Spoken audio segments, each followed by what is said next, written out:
Hello, everyone. So let us start. Do you hear me? Yes. Yes, we can hear you. There is no echo here because sometimes I hear something. I don't know.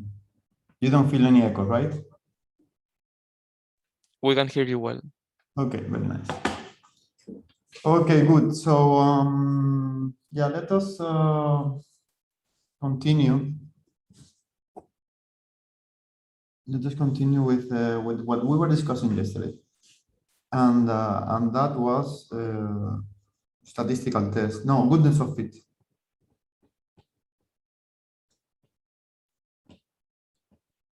So we were discussing on that, and we were discussing about the p-value. And let me see if yeah. So that was the end of the lecture yesterday, where we're discussing the case of the p-value being that parameter characterizing the hypothesis, the null hypothesis. Okay, so in practice, so there are one of the goodness of fit tests, the most popular ones is the chi-square test. Okay, so here, this is what we're talking about. So imagine the following situation. So suppose you have a counting experiment. Okay, so suppose you have a counting experiment, and in this counting experiment, imagine that you have some number of events that you're registering, and for each event, let's say that you're measuring some observable, right? So some variable. This variable can be whatever. Okay, it can be the angle of a detector, it can be the invariant mass of some two jets or any other thing.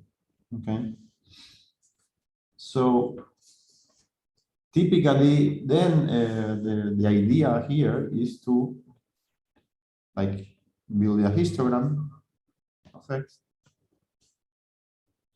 And by building a histogram here, so here is the number of events, right? And then you, I don't know, you have something like this. And this is the number of beans here. And now each bean, so you have here for each bean, you will have ni number of events.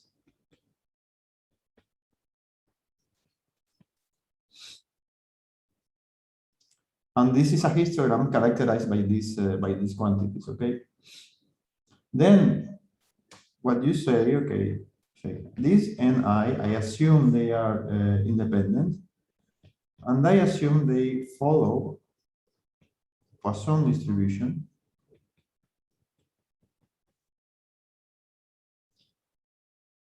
Where these lambda i's are just the expected number of events for being I. Okay. Now, by doing like this, and imagine that you have at hand these predictions or this expected number of events, then the following test statistic. Okay, wait, you can put it x squared, I mean chi-squared, sorry. Summing over all beans ni minus lambda I squared divided by lambda I. And this is for a Poisson variable, of course. This is just the square of the square of the deviation here, right? In units of standard deviation, because yesterday we were mentioning so that the variance of the Poisson is lambda. So it is like adding, like summing the squares of the deviation in terms of with respect to the standard deviation, let's say. So the thing is that this quantity follows in the large sample limit. And what is large sample limit here? In practice, this means that all the bins should be like have larger than 5 number of events for all I. So this follows, if this condition is met, it follows the chi-square distribution. And here you have an abuse of notation because you call chi-square two things, but okay, basically the chi-square distribution is a distribution of characterized by this. K, gamma, K over 2, Z minus 1, e to the minus Z halves, okay?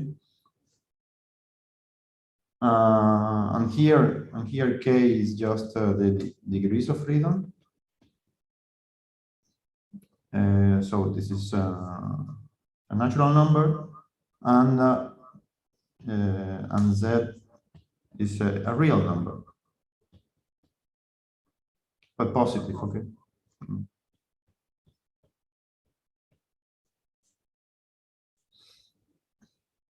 And this is a statement which is true. This is true regardless of the distribution of X. So this is true regardless of the distribution that follows X. In that sense, it is something called like a, sometimes people call it like a distribution free test or something like that. Okay, and that's why it is a very powerful test. Here, the degrees of freedom. What are the degrees of freedom here? In this case, is the number of bins. Simple like that. And this is the number of bins because I am not worried here about fitting any parameter. If that would be the case, then the number of degrees of freedom would be decreased by the number of fitting parameters or the number of constraints, etc. But here I am not worried about fitting parameters. I am worried about testing a null hypothesis characterized by these lambda i's, let's say. So say my null hypothesis is just the set of these lambda i's. I have some number for it that came from whatever new physics model or whatever, and then I am testing this hypothesis. Okay. Right. So then what do you do with that? Then when you have this, then what you need to do is to construct the p-value. The p-value is given by the integral between chi-square, I mean chi-square is the value of the TS, of this distribution, of the chi-square distribution.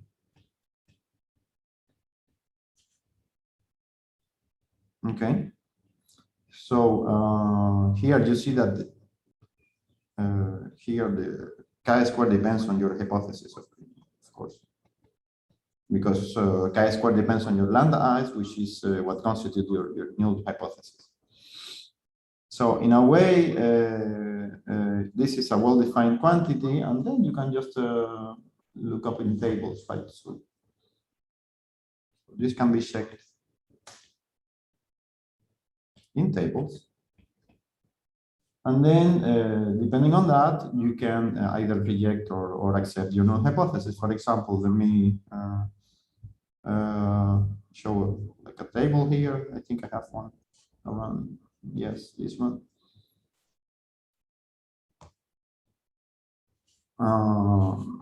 Yeah, so you have this table here, and then you say, okay, I have, imagine, I don't know, I have 10 bins in my histogram. So I go to here, and then I define what is the significance, let's say 0.05, which means 95% confidence level. and then I got this value here. So essentially, what I'm doing here is fixing the minimum p-value I need to have to be 0.05. And then if I get a chi-square from the statistic which is larger than that, then my hypothesis is excluded. So here, just the steps is, for example, fix your tolerance, let's say p-val equals 0.05, and then go to the table, extract the chi-square for that, the value, the critical value of the chi-square for that, and compare with your chi-square.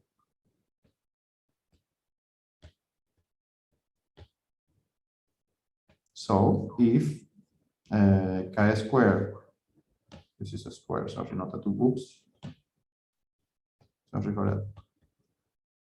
If this is larger than the critical one, it means that you need to reject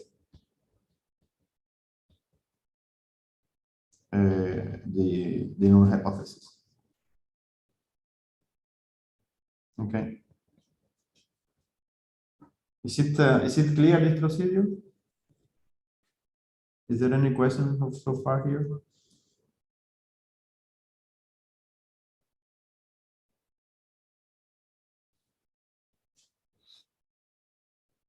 Okay, so there are many examples one can follow, to have a visual example on that. The example of dice that you have some number of trials, and then you expect each of the numbers to be equally distributed, and then you actually do your samples, and then you test the null hypothesis that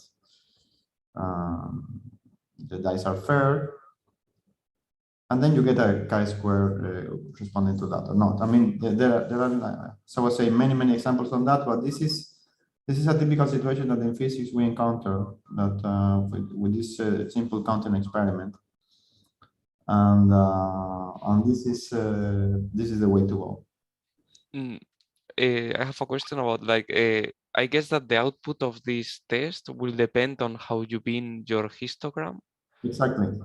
And how do you choose, like, how many bins? So you choose the number of bins that puts the stringent the more stringent test, or how would you do this? Yeah, so you are like presenting what I was saying like in a minute, and indeed what you need to do for the binning is to ensure that you have this condition. First of all, you need to ensure that, otherwise it is not a guarantee that that your test statistic is distributed according to this distribution, right? So this is like the minimum condition, and but other than that, so how to choose the binning, no?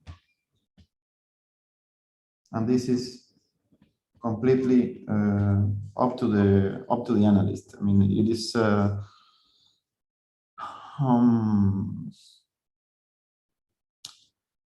let me say, I mean, you could maybe think of optimizing the binning by choosing the binning that gives you the minimum chi-square, etc. But in general, this is an arbitrary choice, and being an arbitrary choice is a disadvantage. No, it's a drawback of this method.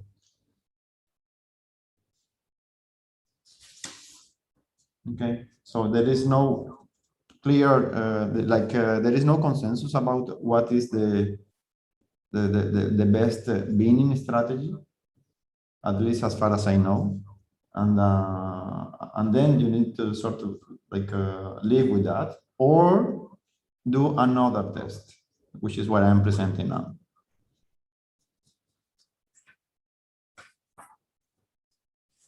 Any question? So I guess that would also, like, the binning can also depend on, for example, the resolution of your experiment, right? Like, Sure. it makes sense to me. Yeah. So I mean, that imagine can, that you have an experiment help you, with right? a good resolution, very very good resolution, but then you somehow use larger bins because maybe in some of them you don't have enough events. Yeah, surely the minimum the minimum size of the bins is given by your resolution of the experiment. But other than that, how do you merge these bins?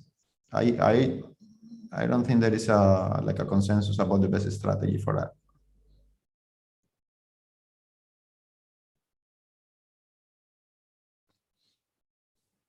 So as I was saying, this is an issue. This is an issue with the chi-square, and this issue is actually particularly severe if the samples are small, of course. So what you do is you go to an alternative, and an alternative goodness of fit test. There are many, but this alternative they don't require binning.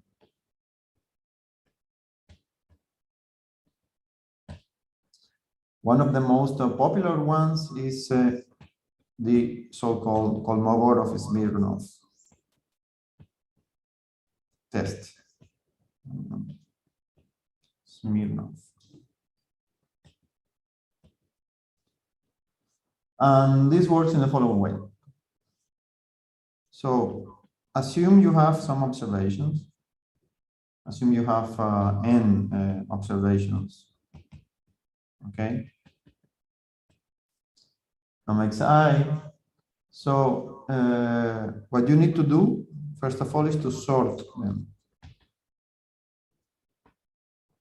in increasing order.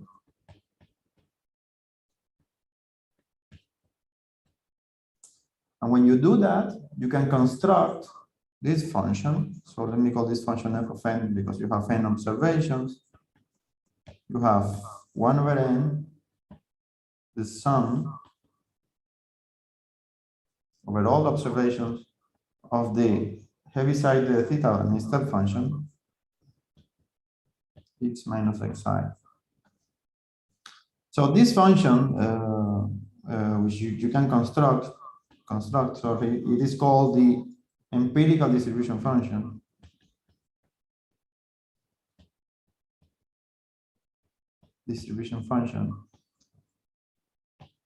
And it is a cumulative distribution function. It is cumulative because you're just summing, right? Because of this sum in the step function here. And somehow this is like giving the fraction of observations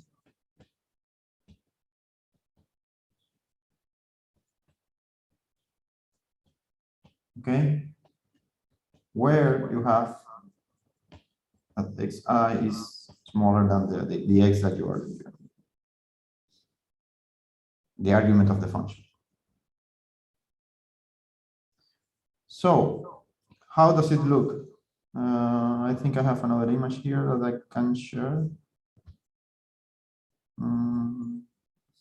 Yeah, this one. Let me enlarge it a bit. So this is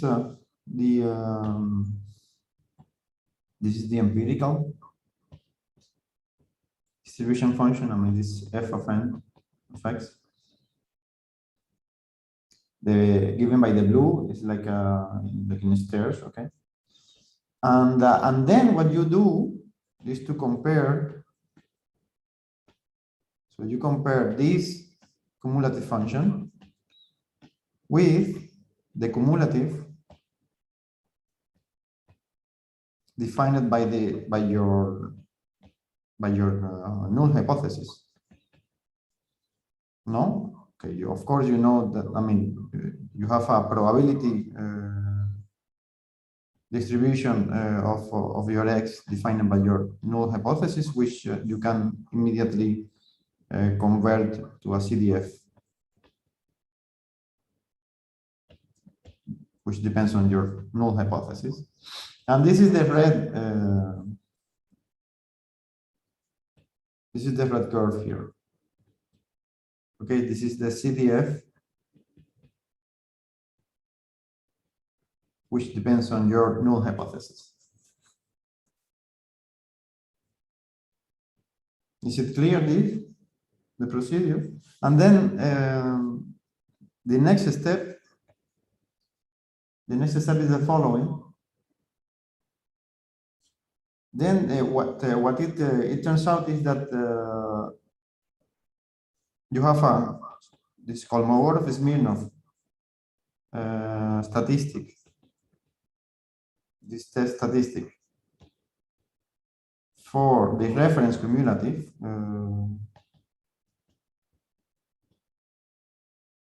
For the reference cumulative function f of x, I mean, this is the CDF I'm talking about here. And this test statistic is given by the following. It's just the supreme of the difference between the two distributions.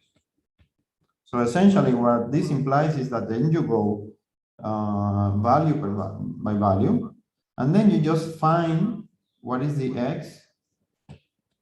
So what is the x given the largest difference between the two distributions? In this case, in this image, is probably around this value, and that is your and the difference is your dn here. So the statement here is the following: this difference, this maximum difference between the two at this point, times the square root of n. This follows in the large n limit a Kolmogorov distribution.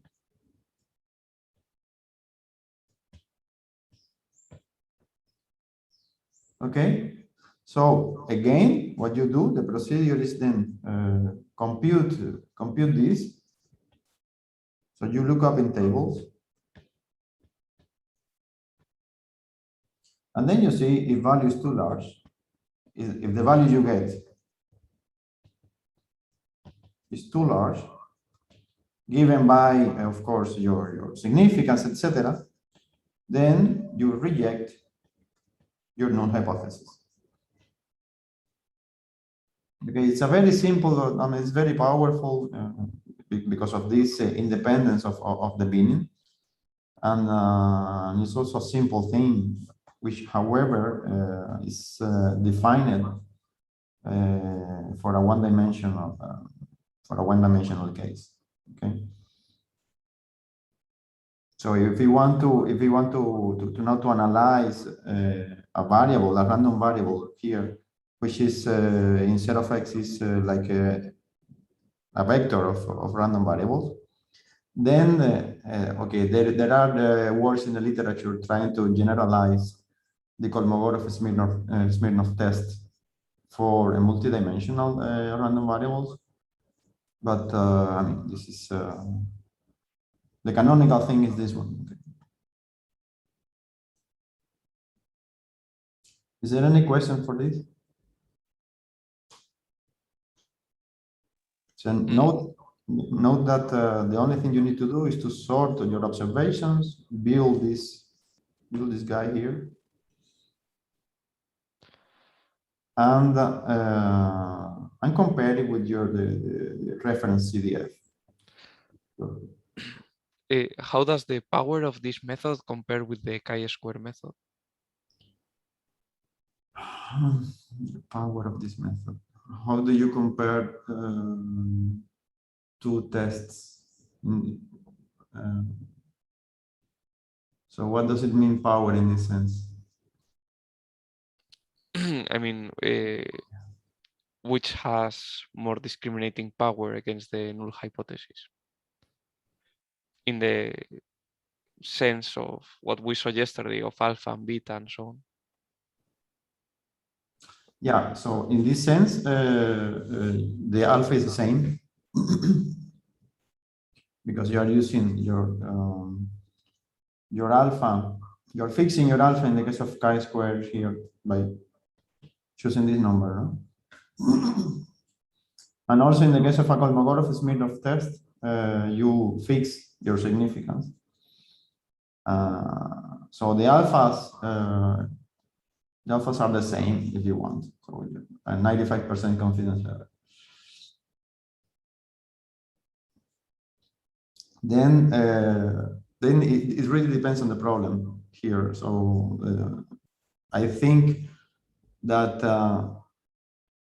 as the number of observations is small, and then you're closer to this limit here, then your chi-square starts being not as good as if it were in the situation where you have a large number of observations.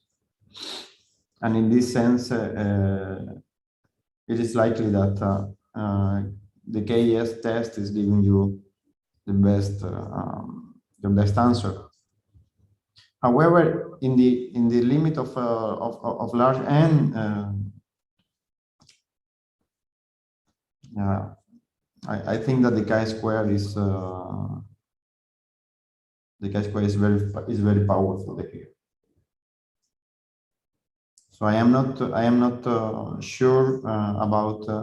I mean, I'm not sure about giving you like a universal absolute answer of saying in this limit of large n, the chi-square is better definitely than the KS. That I don't know.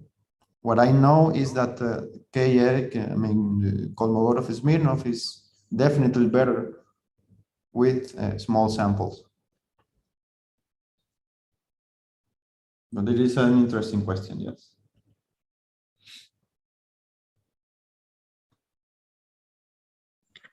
Sorry, one question. Is it possible not to have an analytic form for the cumulative and still do this test?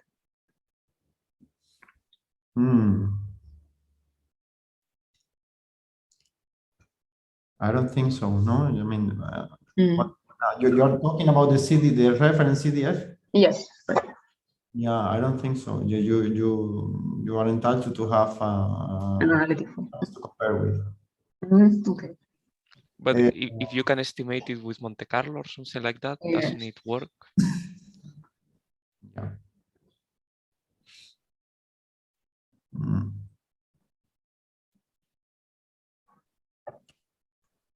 Yeah, you can. Yeah, indeed, you can.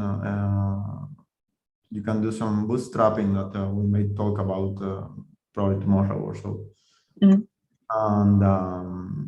that we can estimate the distribution of your test statistic with that, and you can compare it. Yes, this is possible.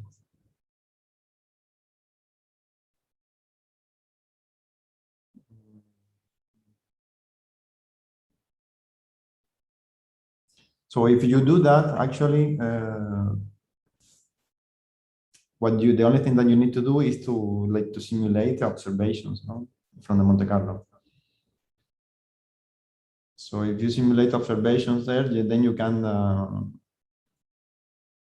go to this step of sort your observations and then build like in a similar way that you built this. You could do the other. you could do analogously with the reference distribution.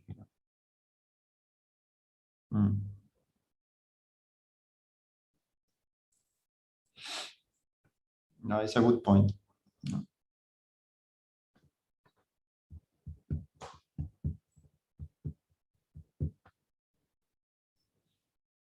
Good. Any other question?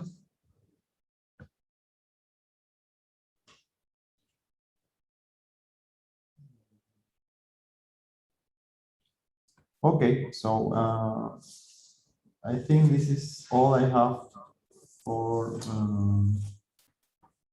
the test. I mean, for the statistical test for the time being. So I am covering confidence intervals on Thursday, but or no, so Thursday or tomorrow I will start probably.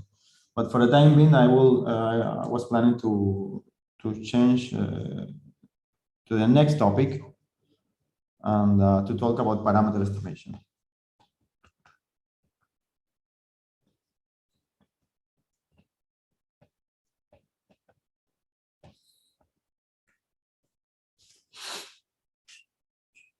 Okay, so what is the task in parameter estimation? This is okay. This is probably something that you may have already done in your studies or in your career. So the task here is to infer the parameters of the model. So you imagine that you have a model.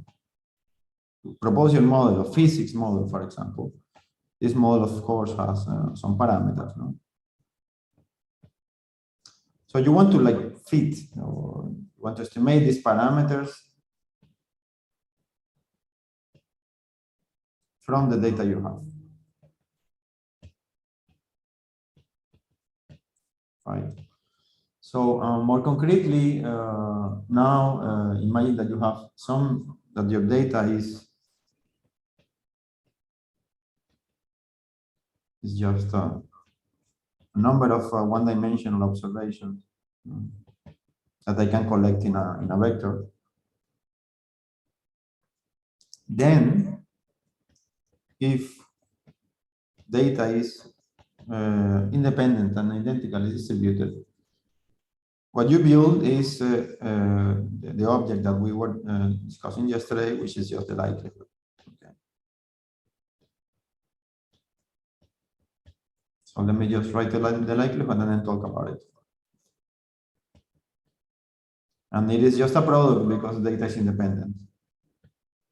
And since it is identically distributed, they all share the same set of parameters here. So this is the likelihood. And when you think about the likelihood, you think about two things. So the likelihood, first of all, defines the PDF of the data.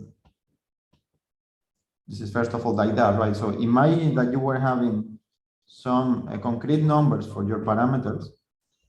Then you will immediately be able to evaluate what is the probability of each one of your observations. However, now that imagine that you fix your observations. Okay, I fix now my x. This is what I have. So I no longer have. I no longer consider x as a random number, which is what this notation here is suggesting, which is true. So data is random because you don't know what you're going to get. And it is determined, the likelihood is determined by some deterministic parameter here. However, once I have observed my data is not random anymore, data is fixed. And since data is fixed, then I can just think of this probability distribution function as just a function of the parameters, no, this likelihood of the parameters. And in that sense, I can, what I can do is to work with this function in order to get what are the parameters. I will get more on that in a second. Okay, so but when you think about the likelihood, you think in this like in these two, depending on the context, in these two ways. So either something that allows you, some PDF that allows you to sample data, so you get sample from data. If you want to do mock data or synthetic data, whatever you want to call it, you can use your likelihood in order to generate data sets because you have your thetas here. Or you think of it in terms of okay, I have fixed my observations, and then I can use this in order to estimate my parameters. Okay. But before using this in order to estimate the parameters, let me talk about some properties here. And the properties are the following. So you have an estimator. First of all, let me just write here. Use it to estimate the parameters. Okay. So the properties of there are properties here of some estimators. So you have an estimator of this parameter. Let me call it like theta hat. And then if this is the case, theta hat is said to be a consistent estimator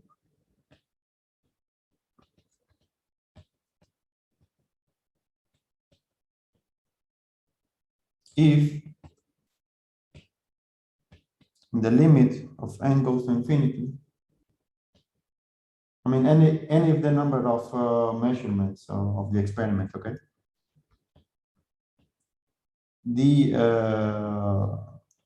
This difference,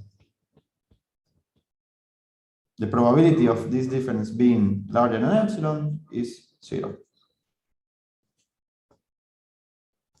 So this is a first property. And another property is that this estimator here is an unbiased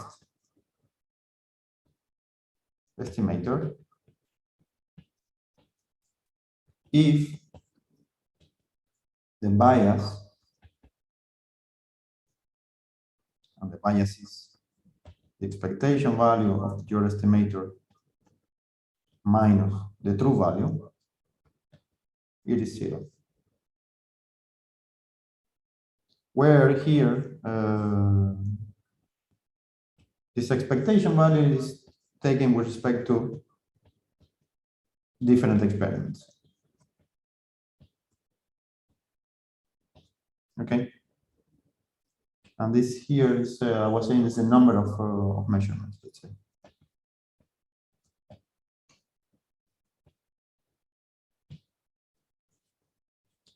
So those are two properties of any estimator, desirable properties of any estimator. Okay.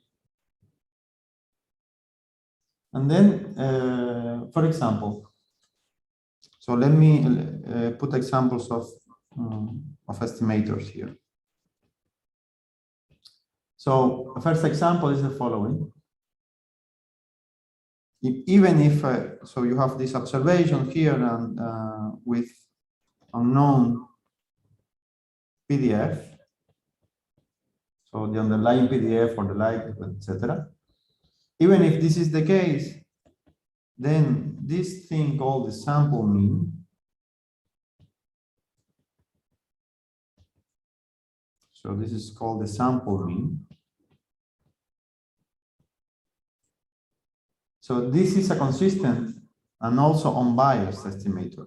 This is consistent and unbiased.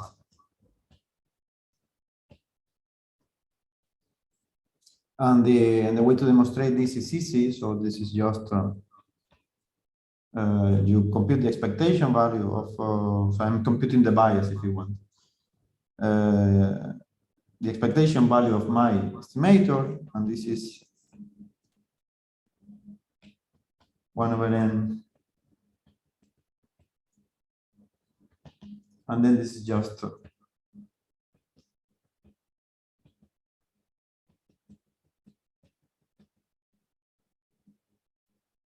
right, but then it is clear that it will be mu, right? So if the expectation value is mu for all, of course, of all the observations, then you get mu. So that is a proof that the sample mean is a non-biased estimator. So this is a first example here. A second example. Second example is defined by the following. So it's the sample variance.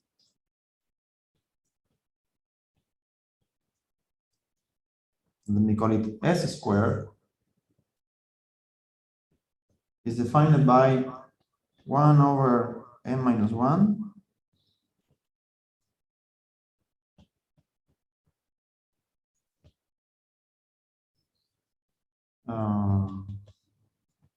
it's I minus x mean, I mean the sample mean. So if I put this factor here instead of n, this is what makes it a non-biased estimator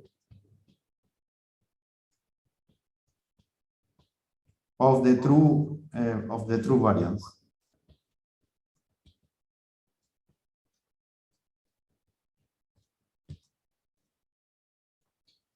And I encourage you to do it. And actually, it would be a good idea if you work it out. So what you need to do, and let me put here a task here. What you need to do is to compute the expectation value of this estimator with this prefactor here,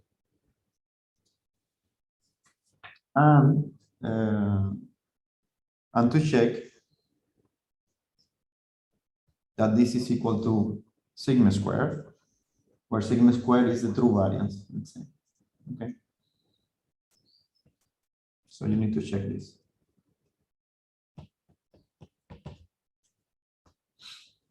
It is nothing. It is just okay, 6 lines, okay, of algebra. But it is a good thing to check. So this is about the variance. Now, given an estimator, again, given an estimator, the theta hat, then one can compute the variance of the estimator. So not to be confused with this. I'm just computing the estimator of the variance, and now I am saying that given an estimator, I can compute the variance of it. Okay.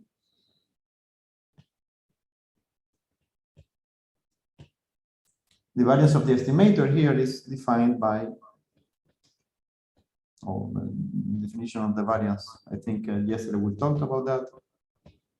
This is the expectation value of the estimator square minus the mean of the estimator.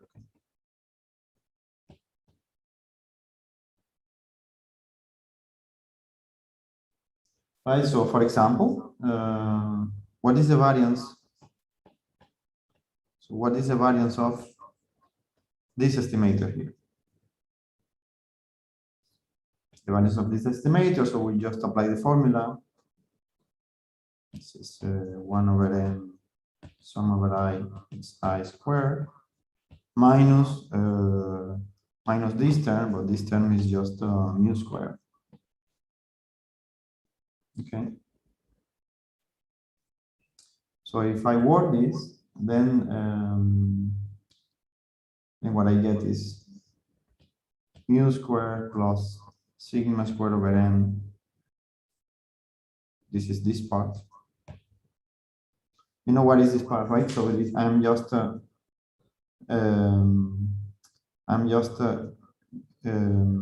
I wanted to say, put the expectation value inside of the sum, And the expectation value of x squared is nothing but mu squared plus sigma squared because of the definition of the variance, right?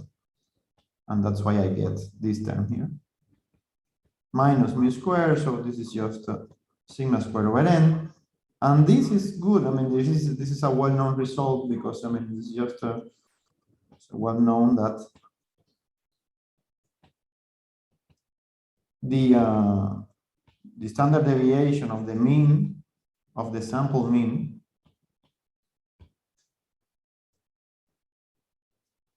of n measurements, it goes like 1 over the square root of n, right? So this is one of the ways in which you can get this result. This is like the common law, right? So, but this is a solid. This is a solid result. This is not a rule of thumb. This is something that comes as a consequence of the definition of the variance. Okay, so now we can actually go back to the likelihood and talk about maximum likelihood estimators.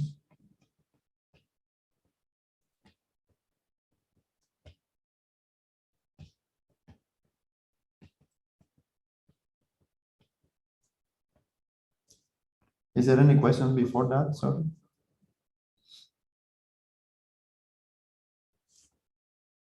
Okay, so the idea here is that you estimate this by simply maximizing your likelihood. So you use the likelihood, you maximize it in order to get your best estimates of theta hat.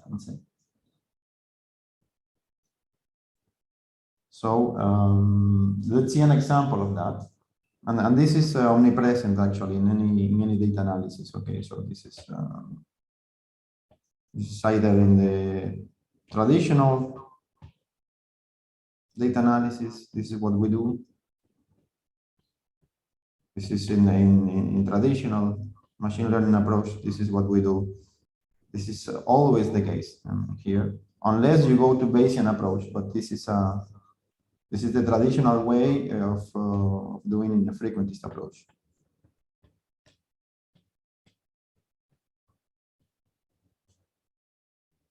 So we can see an example of that.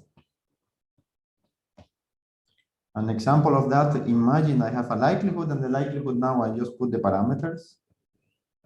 And this is going to be a Gaussian likelihood corresponding to n observations. So this is just a multiplication of Gaussians, all having the same parameters because I am assuming they are identically distributed. So the question is the mu of a maximum likelihood estimate and also sigma. We need to compute these two. And in order to do it, we just need to maximize this object, right? The likelihood. So first of all, it is convenient to work with in the log of the likelihood.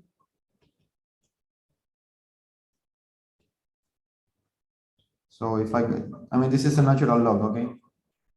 This is, I take the log of that, and then it is it's easy because it's just a Gaussian. So this is just xi minus mu squared over 2 sigma squared minus n log of square root of 2 pi sigma squared, right? So this is the log of my likelihood. Now I just maximize it with respect to mu first. When I do this, the second term doesn't depend on mu, but I just get xi minus mu over 2 sigma squared. This is equal to 0. Then if you solve for mu, what you get is what you expected to get. This is just the mean. As expected, okay? However, what happens if you get the maximum likelihood estimate of the variance? So if you consider this instead, you go here and then you differentiate this with respect to sigma square. Okay, I'm differentiating with respect to sigma square, not sigma. Then I get xi minus mu square over 2 sigma to the 4 minus n over square root of sigma square. From the chain rule, I get this. This is equal to 0. So solving for sigma, what you get is 1 over n. It's I minus mu square. Okay, what this guy here is what you have estimated as the maximum likelihood estimate. Okay, so you replace the maximum likelihood estimate of the mean here, and then you get your maximum likelihood estimate of your variance. But note here in particular this prefactor here that this is not a 1 over n minus 1. So it means that this estimator here, the maximum likelihood estimate of the variance is biased, which tells you that in general the maximum likelihood estimates are not, in general, they don't have to be unbiased. Okay. Of course, I mean, if you're talking about if n is a large number, of course, the difference between 1 over n and 1 over n minus 1 is a small difference, and then the estimator is almost unbiased, but not completely.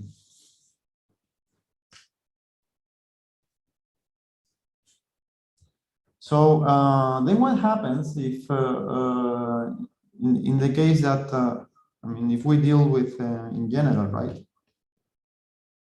So in general, you have a large number of observations.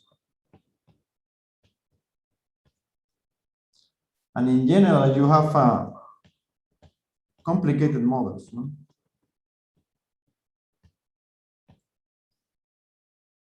With a large number of parameters.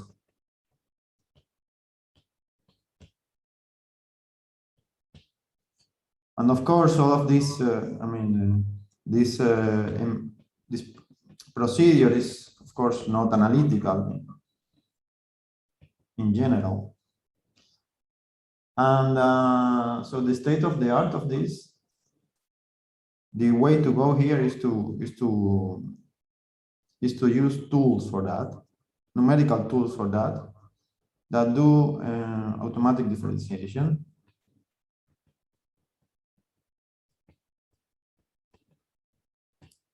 So there are the very popular tools in the market, like I don't know, TensorFlow, PyTorch. There are other tools. These are in Python, but there are other tools like that in other languages. So what you do this is to use these tools, which are really the state of the art for this task of automatic differentiation. Okay. Okay, good. Then this is like the basic thing on maximum likelihood estimates. And now I wanted to discuss another thing. Is there any question on that? Yeah, I do have one. I've seen these log likelihood calculations in order used to derive like bounds on parameters. So what? But I don't see what would be the difference here. Instead of calculating the maximum, you would calculate like some distance from the maximum or something like this, or Yeah, so what you do is you're probably talking about the confidence interval. yes, yes. This is a topic for tomorrow. Yeah, Oh, okay, okay. I am covering this tomorrow. Good to know then. Yeah, Thank you. yeah, but So, indeed, so the idea in any case for the question, the idea here is that you deviate from the maximum likelihood, and then you start your likelihood starts decreasing in Okay, direction, and then you say, okay, I wanted to have a containment of I don't know, 66% or whatever, okay, and then that defines the bound or something. okay, okay. Thank you. Yeah, I think we had another question. Maybe not.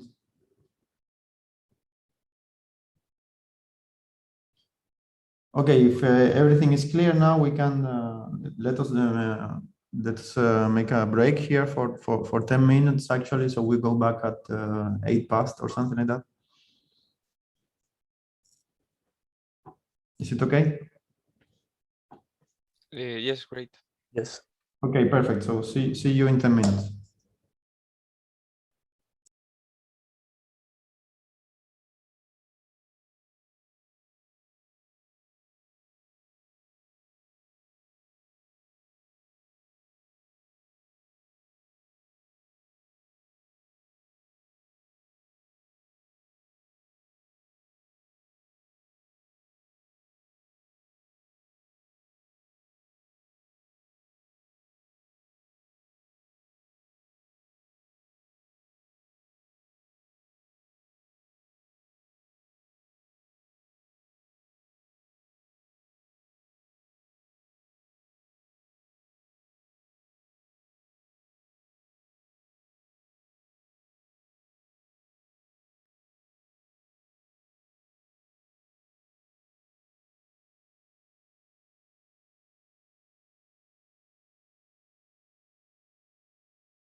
Okay, so let us continue if you want.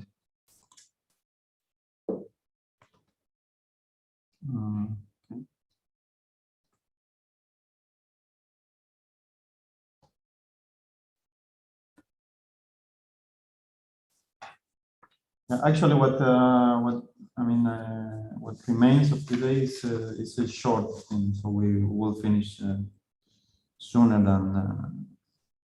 than expected. Okay. So what I wanted to talk now is about a particular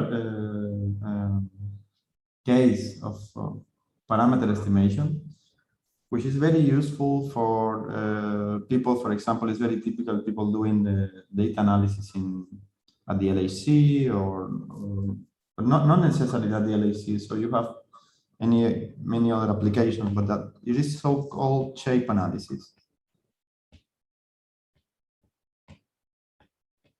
It's a shape analysis in the sense that you are using the shape of your histogram in order to make some inference, and it is as opposed to a counting experiment where you are only taking care of the total number of events, but not how they are distributed.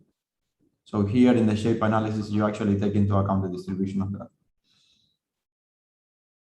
So imagine that you have a similar situation as we saw previously. So you have again an experiment and measuring a variable.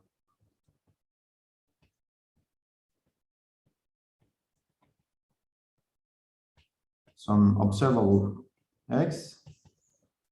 And then you have, as before, as in the case of the chi-square example that I was giving, you have this histogram, okay?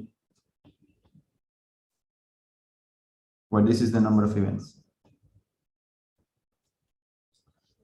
So the task here is to estimate now, instead of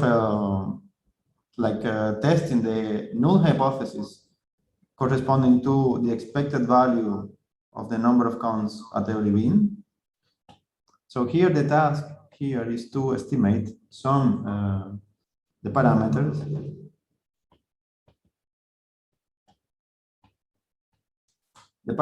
of the PDF of x, or the likelihood of x, okay? And do this by maximum likelihood estimate.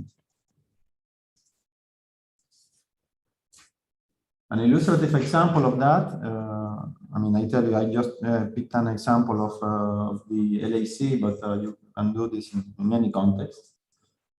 So this is a typical thing of searching for a resonance. So I don't know, imagine a search for a Higgs. So you search for Higgs in this channel. So you are just looking at the signal that you're looking is just 2 photons, okay? And then you wanted to test, you wanted to see whether you have there a signal or not. So imagine that this is the invariant mass of the two photons. Then you may have something like this, right? This is the number of events. So this is like your histogram, let's say. Here. You can have a data and then you have a histogram like this. Fine. So the idea here is to reduce the problem. So the problem of estimating these parameters.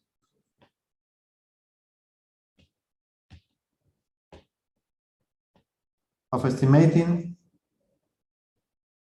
2 parameters. So now what I'm saying is that this theta is just expected number of signal events and expected number of background events. Total. Expected total. Signal events. And similarly for the background.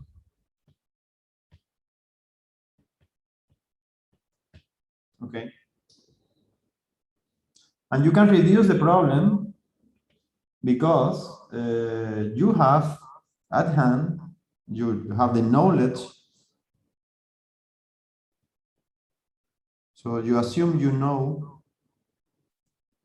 for each bin the fraction of events, of expected number of events coming from the signal, and the fraction of the expected number of events coming from the background. So this is for bin I. And these fractions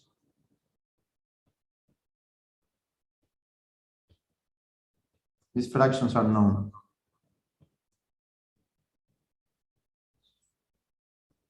And if these fractions are known, then you can write your likelihood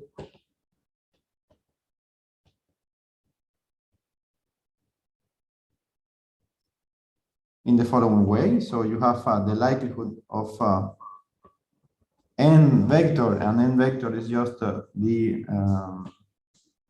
vector collecting all these number of events in all these bins, okay? Given the two parameters I am interested in, S and B, this is just the product over all bins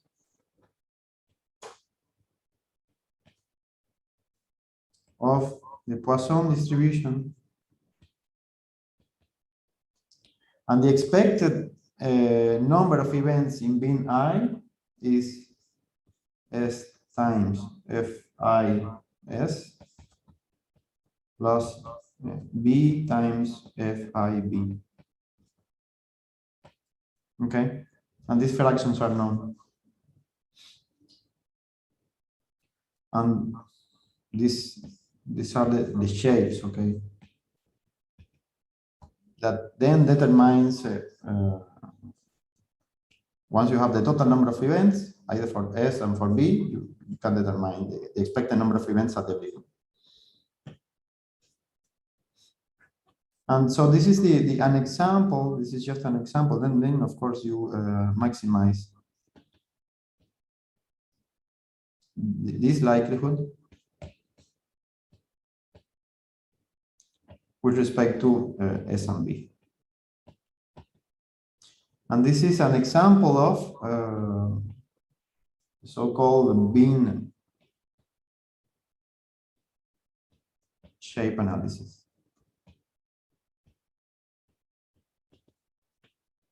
This is something that people at colliders, they do, I mean, experimentalists, they do quite often. Any question here? So FI, the FIs would be the fractions with respect to the total number of events? No.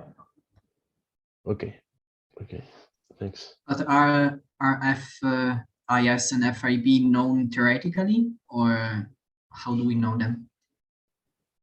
Yeah, good question. So you can make an answer of that. For example, this is going to be clear in what I am saying next, but typically you have like a slope, like a exponential, let's say, for the background, and then you have like a sort of a bump or like a Gaussian for the signal, and the FI can be estimated from that. Okay, so, but I am giving an example right now. So it will be clear what I mean by FI. But for now on, I mean, just for the moment, the thing I'm presenting is something which is quite commonly used, and it is valid once you have the FI predefined, let's say. And that's why you can't reduce the problem to two parameters, because otherwise you would need to have S and B for each bin. However, if you have the, I mean, you can think of this FI as a template already, right? Okay, yeah, thank you. So this is a template, then okay, the template is given, but you're just like fitting a normalization of the template. where the template is coming from physics, motivations, etc. Okay, so there is an analogous, not an analogous, but there is a complementary approach, a complementary strategy here, which is the following. So imagine that instead of, this is another strategy, okay? Sorry. Imagine that instead of taking, instead of working with the number of events at each bin as the data, then we work directly with the observable xi. Okay, so here I am. This is the total number of events. Total number of events.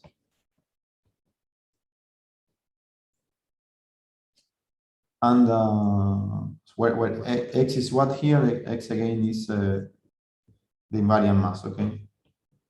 This is my observable now. The invariant mass of the two photons or whatever other thing. Sorry, Brian, can I interrupt a second? Yeah. You said that you know the fraction of signal and background events in HBin. Yeah. These FIS and FIB, but if you know those in all bins, you can then sum over all the bins and you get the number of signal and background event in total, right? No, you get one. If you sum the fractions, then you get one. No? I mean, but if you sum these FIS over I, yeah, and you a priori know the number of events in your experiment, right? No, this is the fraction of the number of events. So I'm saying that imagine that I have 10 events in total. Mm-hmm. How these 10 events are distributed across the bins. This is what the FI is giving you. However, okay, I don't know if it is 10 or it is 100 or 50 or whatever, right? And this is what I'm fitting. Okay, so out of the 10 events in total, you don't know how many are signal and background, right? Mm. Okay, thanks. Yeah. So this alternative strategy here, if you are actually working directly with X and not with N, is you assume, oops. So you assume forms. You assume the form of the PDFs for signal and background. So, for example, let us assume that the signal is coming from a Gaussian, where the mean of the Gaussian is the mass of the Higgs, now that we are discussing about Higgs, and some standard deviation. So this is like the PDF of the signal. And for the background, typically, this is just an exponentially decaying background. So you can have, for example, the exponential distribution with some value of beta, let's say. So after assuming this, so you do this such that given a value of X,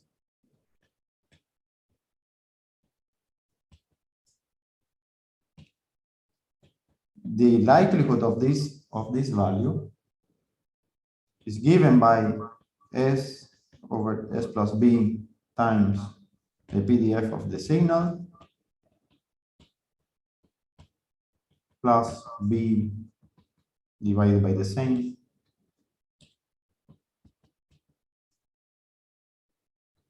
times the PDF of the background.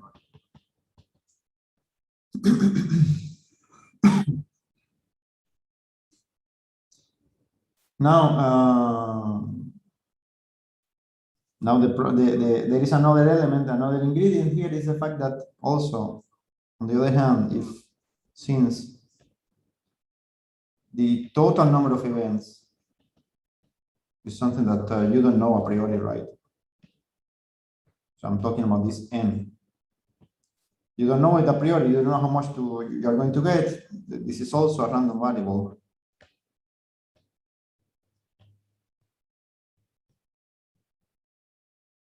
Then we are talking about, we talk about the extended likelihood. This is the way it is called in the community and also in the Book of Cowan. It is, you can search for it like that. Sorry, likelihood.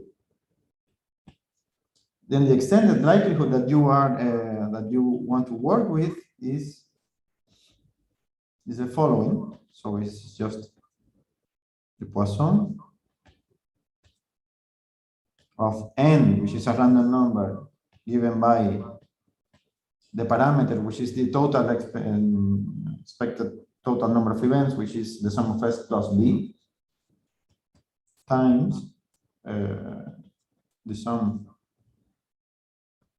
of the product of the thing above here. So let me just write here, and then you know that I am replacing this expression inside here. Okay.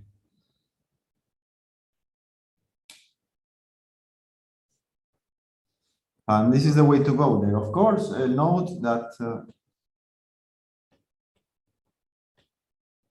I mean, obviously S will depend on the mass of the Higgs that you are assuming, right?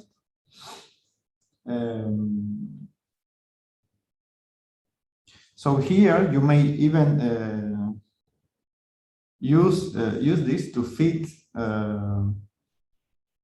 the value of m Higgs actually, because S is going to be a function of m Higgs, and it's going to be determined by m Higgs at the end of the day, and you may use it to fit the parameters m Higgs and the other parameter of the this beta parameter, for example, the normalization of the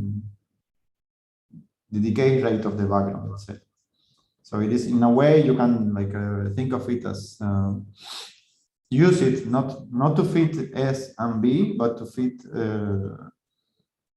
m Higgs and the decay rate of the background. Anyway, this is an example of what is known in the literature as an on-beam shape analysis.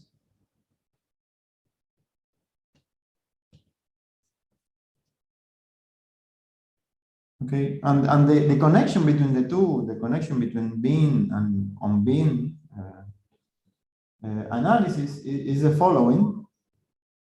Oops, sorry. So the connection, the relation between the two.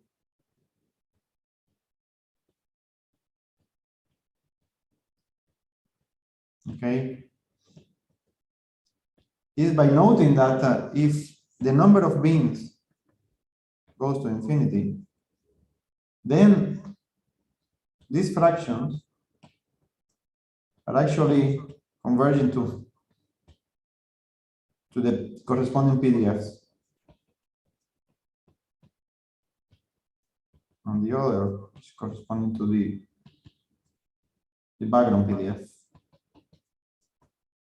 So in a way, in the limit of infinite number of beams, in a way there is a disconnection where these fractions are actually becoming the PDF of your signal and the PDF of your background. So this is sort of the way to think about these shape parameters is that they are coming from the true underlying PDF of the signal and of the background. Okay. Right. So yeah, is there any question here? Any further question, because you have asked already?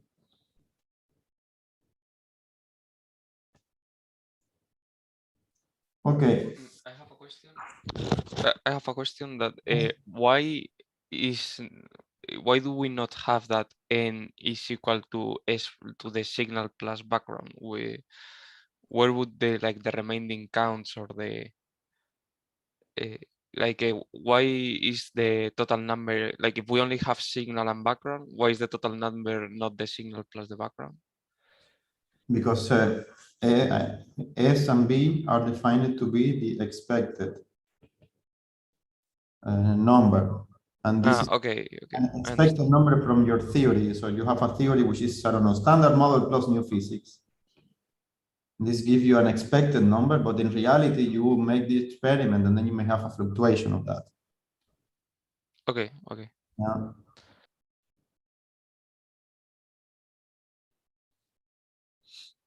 And then if you repeat another collider, another LHC for the same condition, then you may have another thing. It's just a fluctuation, a statistical fluctuation.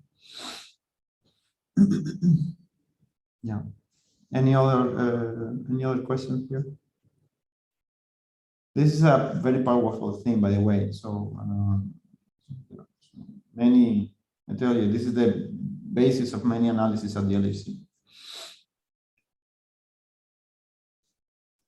Okay, good. So I will end this lecture by just a very fast comment on the parameter estimation in the Bayesian approach.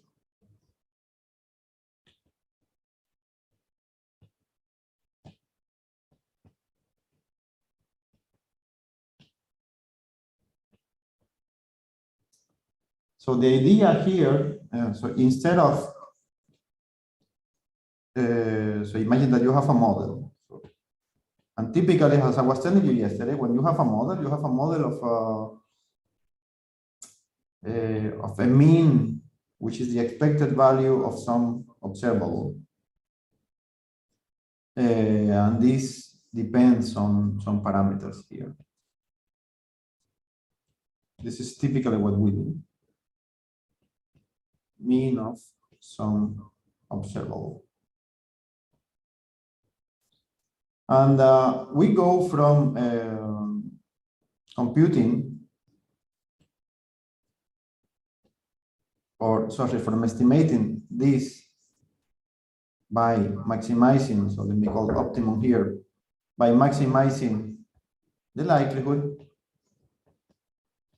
And this is what we are doing in the frequentist approach.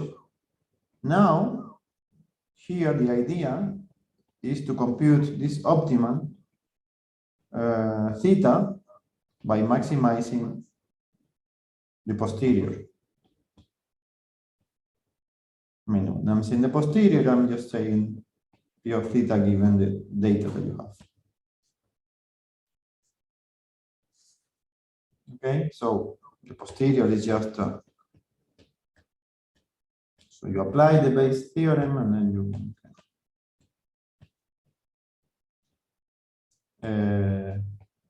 so you have this divided by the normalization here. Normalization, what is the normalization? It's just the integral of the numerator with respect to theta. Okay. So you have this for a given model. Okay, this is something valid for a given model. So if it is for a given model, let me put this more explicitly here. So I put the model dependence. Put the model dependence here, and then I am just let me write this here. Okay, so this is a model.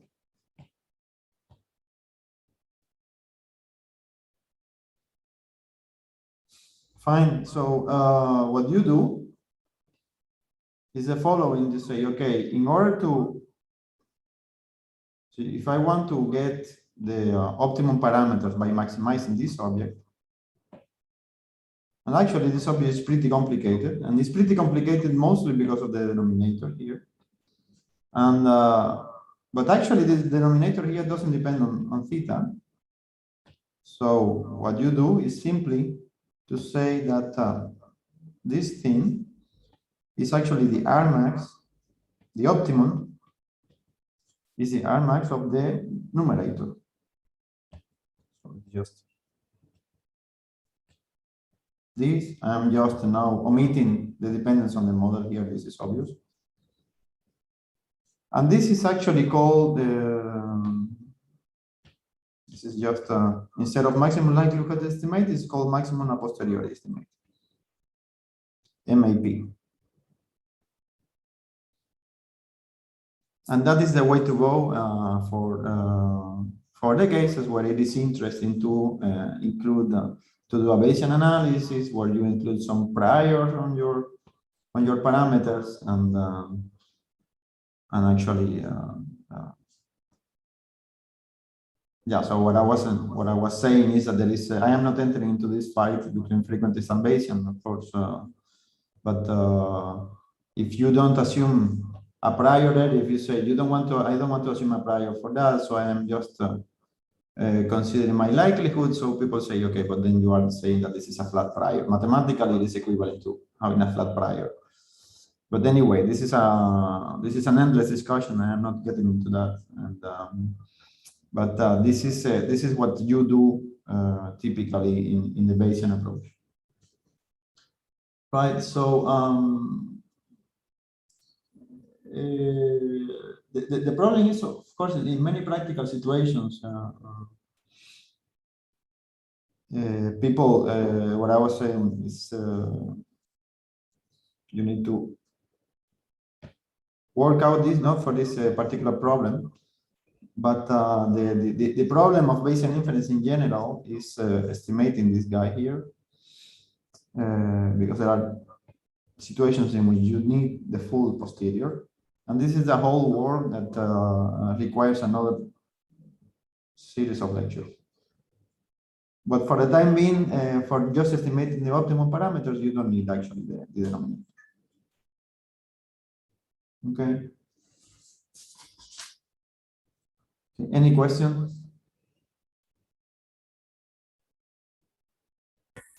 Brian, I have a question. Maybe it's a very silly question, but I always confused with this. Here now we are trying to estimate these parameters theta. That in some moment I think that you said that these were they were deterministic parameters. But then we are applying the Bayes theorem, and I thought that this theorem was for random variables. So I'm always a bit confused with this thing. No, I mean, you're right. I mean, once you are in the Bayesian approach, the thetas are not deterministic anymore. Those are okay. So you are thinking that the theta are also random variables in this approach now. Definitely, this is a random variable. But yeah, in general, if you force me to give me my position on that, thetas are naturally random variable. Imagine that theta is the mass of the Higgs. So you have the likelihood of some data will depend on the mass of the Higgs, of course. But you don't know. Imagine that you are in 2011 and then you don't know the mass of the Higgs yet, right? Mass of the Higgs then is a random variable for you. So you don't know a priori what you're going to get. So it is natural to consider your parameters as random variables, right? And in that sense, it is natural to adopt a Bayesian. Yeah. So but at the end, so the definition of random variables is not so strict, so well defined. It's something that can change with time. Sorry, what can change with time? The definition. I mean, as you said, the mass of the Higgs was a random variable before we know it. Then it's not more random variable. So it depends on.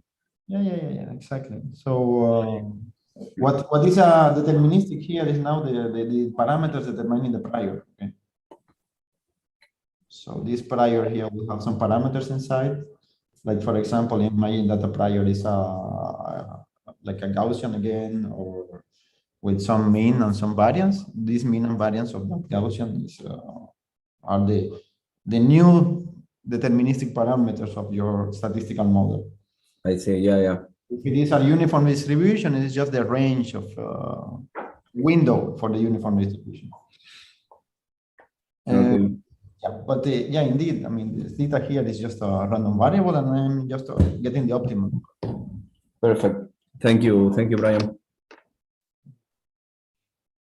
Any other question?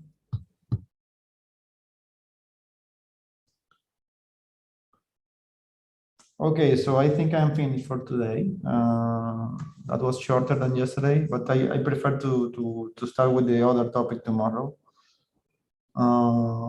So if there is no other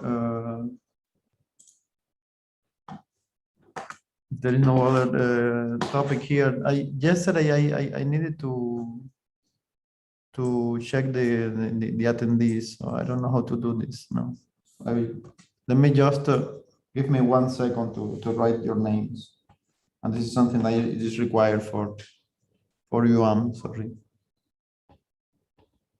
So Arturo, Daniel,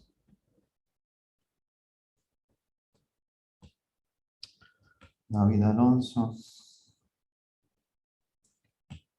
Gonzalo, Jaime, Jesús.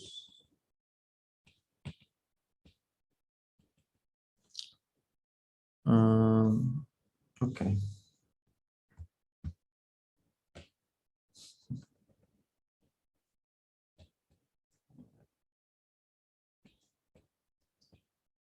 Mario, Martin, you don't need this, right? No, I don't think so. Okay, nothing. I'm done for today. Thank you then, and then let us meet tomorrow if you agree. Great. Thank you, Brian. Great. Thank Thank you. you, See guys. you. Thanks. Bye-bye.